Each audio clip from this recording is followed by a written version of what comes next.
Hey there, Internet. How's it going? You know who I am. I'm John from John Grave Show, and I'm here to talk to you all about a good show called Strike the Blood, Episode 9. And we start this wonderful episode off. 1 second, gotta get my phone. What happened in this episode of Strike the Blood, Episode 8 or 9? What happened in this episode of Episode 9, which apparently we start this episode off with a big bang battle, and I will talk about that more because they kind of really didn't specify too much about that. But yeah, I will talk about that more because the beginning, and the end kind of coincide with one another. So in terms of how this started off was with, or at least the most interesting part that sort of started off was when Asagi basically kissed Kojo from last episode, which I didn't touch on in my last review, mostly because kind of really wasn't something that I really felt like I really needed to like throw in, because if you saw it last episode, you kind of saw it now, and it basically was a matter of time before it happened. The only real good thing about it is that they got it out of the way fast, so you don't gotta like waste like all this time sort of wondering, it's like, oh yeah, man, are they gonna kiss or not? So yeah, hey, at least there's that. However, the good thing about that is though is that like she is like really interested in him, and it's actually a good thing that she's actually trying to let him know, was like, yeah, you know, she really likes him and everything, and that that she wants to be with him and stuff. Even though she's not really saying anything, she's still trying to like cross that barrier that he kind of has in front of him now, which is like she's trying to find out what she asked him, was like, yeah, are you hiding stuff from me? And he's like, yeah, you know, stuff like that. It was actually like a cool scene though between the two. Was like, I think it was like when they first met and stuff. I think she was back when Asagi had black hair and she wore glasses, and I think it was like around the time when she lost her mother and stuff. Because I think that's when they first met, or when she first started like clinging to him or something like that, or when she actually started like trying to be with him and stuff. So it's possibly around those times, but it's actually like something that was well hinted at.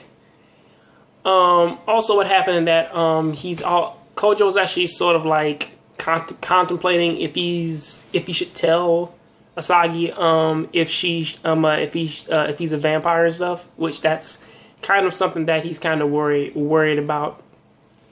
Best case scenario, it would be kind of a good thing to tell her now, mostly because telling her now would be a good thing, because all this crazy stuff just happened to her. So yeah, he has way more free time to tell her now than telling her later down the road, or would have been telling her earlier.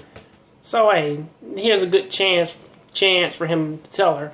The person who he was worried about telling, however, was his sister, which, strangely enough, the only real reason why I can see him having a problem with telling his sister is that she probably has problems with demons, or possibly with vampires, or something to that effect. Maybe it's something that they're not telling us. Would be kind of cool if they was to say like she has problems dealing with demons and stuff, which would be kind of like explain it. But as for now, it's just up in the air, mostly like he's having a tough time telling his sister that he's a vampire now, and you know and you know he feasts on blood and stuff. So yeah, there's that. Also going into his sister acts as the red herring of this episode, because apparently he thinks that because he's being an overprotective older brother, and is now basically saying like, oh yeah, she got a letter from a guy. And the sound follows them up to the roof and stuff, and you know how that goes. Thinks something's going on, and it isn't. And he meets a brand new friend, the girl with white hair. I think her name is Conan or something like that. But apparently, what's going on with that is that some things are going on from early on in the episode. Where now I'm about to go back and talk about what happened at the beginning, because what happened at the beginning was that this grand warship, which was sponsored by I would think by the Lions organization, I believe, and it's under attack by this lady in red, and she carries a scythe, all that. a lady who possibly like is a mixture of that one chick from Resident Evil Revelations and Ada Wong, but it's kind of strange because now she's up here like killing all these warriors for absolutely no reason. And apparently she's like, yeah, I mean, you know, they were calling her a demon, and guy was trying to like attack her with like a holy sword and all that. Her and her tiger friend.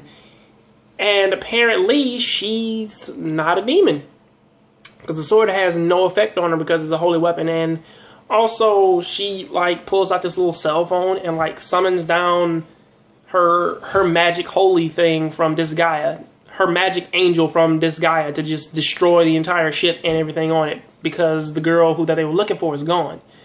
Which leads to Canon, I think, the girl who's in what's the name school, and that's what they're looking for. This episode was pretty okay because it's a good starter to like another mini arc of what they're doing, which is actually pretty cool. The thing is though, is just that they say that they don't want some of the higher ups say that they don't want Kojo actually trying to like fight her because he can't necessarily battle her. Because some angel creatures out there